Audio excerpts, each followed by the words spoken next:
Today we're talking to Bill Esterton. He's a Shadow Minister and Labour MP for Sefton Central up there on Merseyside. Adam Scorers, the Chief Executive of National Energy Action, the perfect guest. That's a national charity working to end fuel poverty in the UK. And our regular economist, Vicky Pryce, who is, of course, Chief Economist at the Centre for Economic and Business Research. Bill, let's talk to you first. Up there on Merseyside, you're a well-known local MP. You talk to many constituents.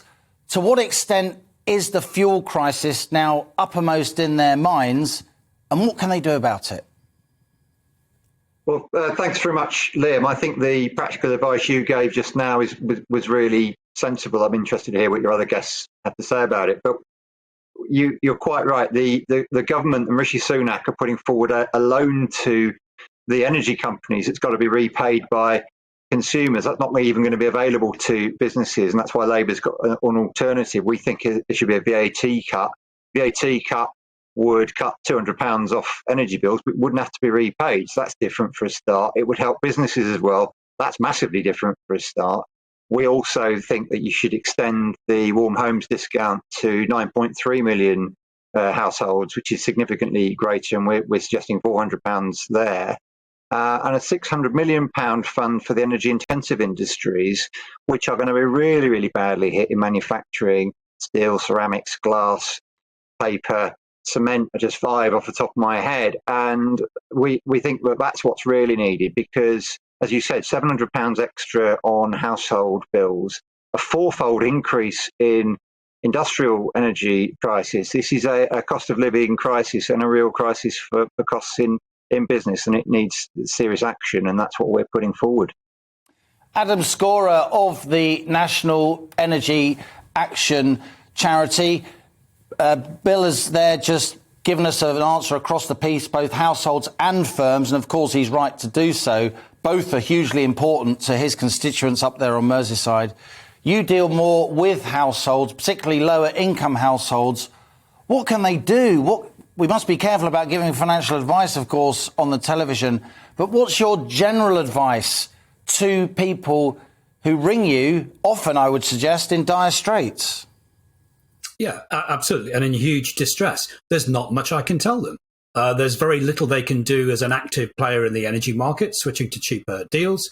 We would say, as your advice said, certainly get in touch with your supplier. If you think you're going to struggle to pay, do get in touch. The earlier you do that, the better. There's a certain number of things they can do to help you. But let's be frank, the only opportunity that we had to mitigate, take the sting out, the pain of these energy price rises was for government. And their response was woefully inadequate. They decided to go broad and shallow, and they should have gone deep and targeted, and they will have to come back to that. They had an exam question.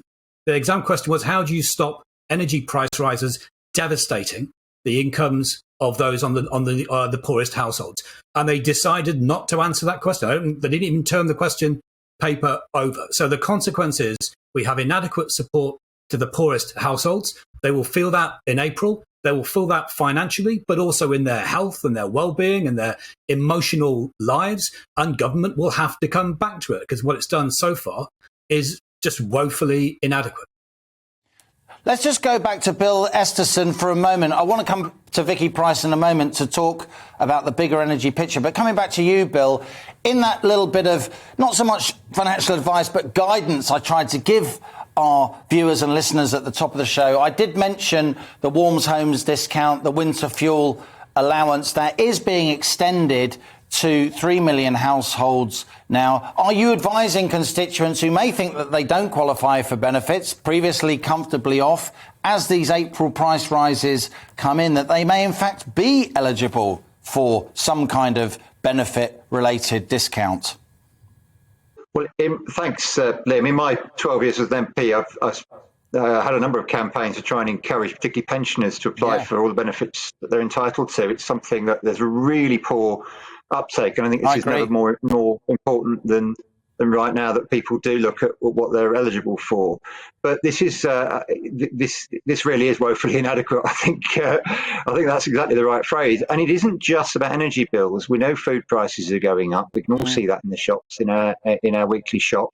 And the national insurance rise is going to hit working people really, really hard in April at the same time.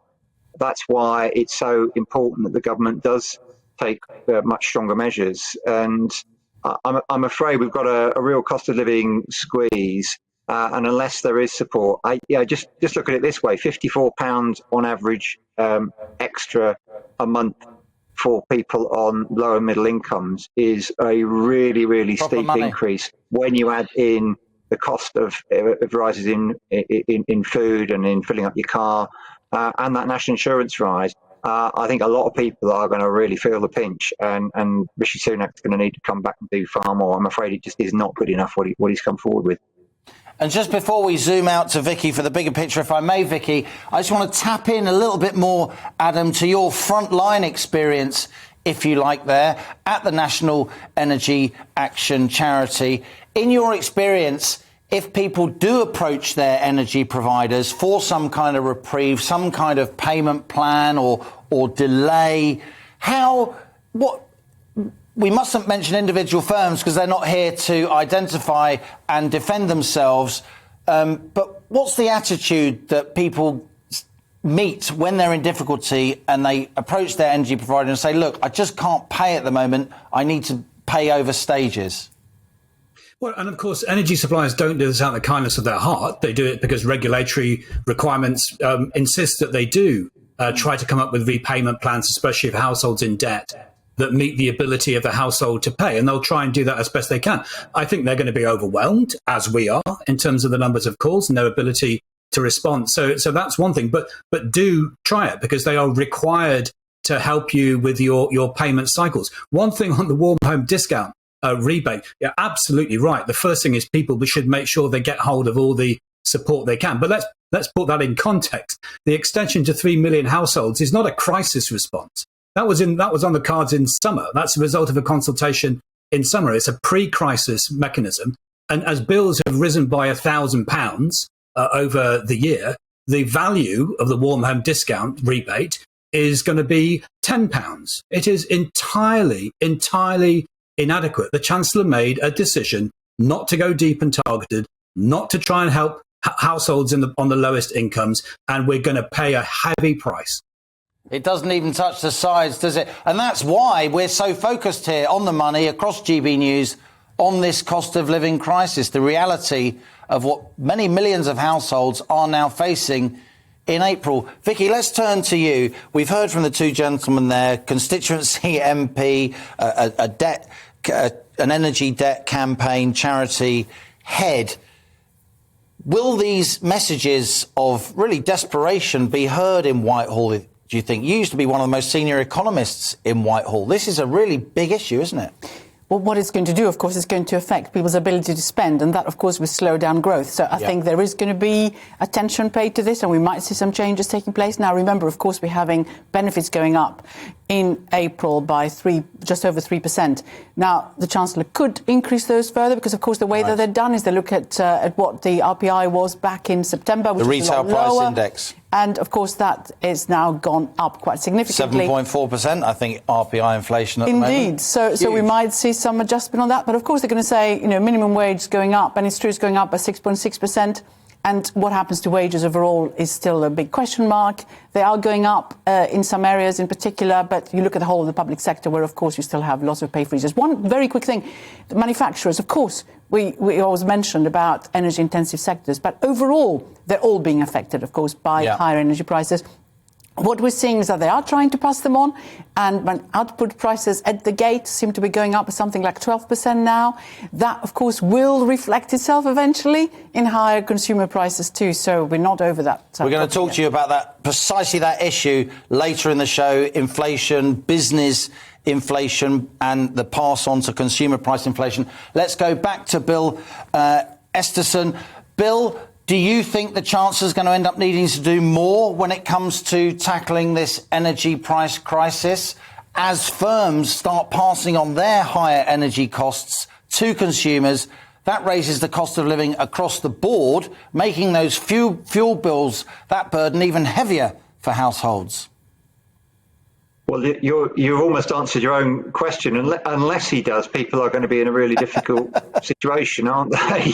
And we shouldn't laugh about it because this is really, really serious for people being able to to put food on the table. You have now already got people who are having to choose between heating and eating, and I'm afraid unless the Chancellor addresses it, that's going to get worse. And just to add, this may not be the last energy price rise either. There may be another one coming along in October. So I think unless there is action now, we're going to have a longer term squeeze on people's ability to afford their bills. Just something that Vicky was saying, I'm picking up from business groups.